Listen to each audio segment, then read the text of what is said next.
Acum 3 zile am făcut 8 ani de zile când suntem. Vreau să invităm foștii componenți din trupă în scenă. Stupar Sebastian, chitară. Miro Robert Andrei, bas. Și Pepenar Alin, clapă. Vom mai cânta 2 piese de reamintire.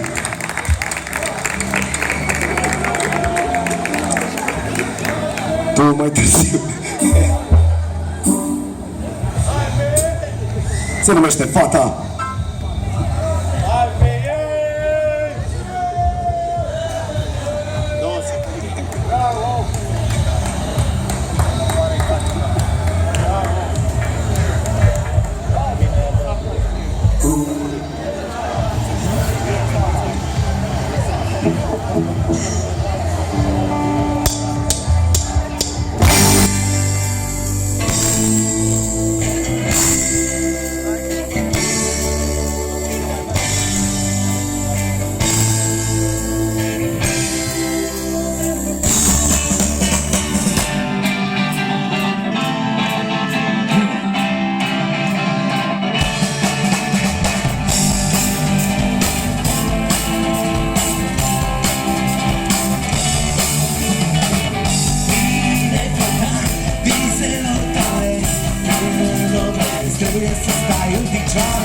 E frumoasă foc, e frumoasă tare, te grăbești la ea și nu arătare. Sare inima din piept, când nu mergi și eu crezi. Dacă s-ar putea, hai să râd ea. Da, da, este fata ta. Da, da, o iubești așa, da.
Mulțumim!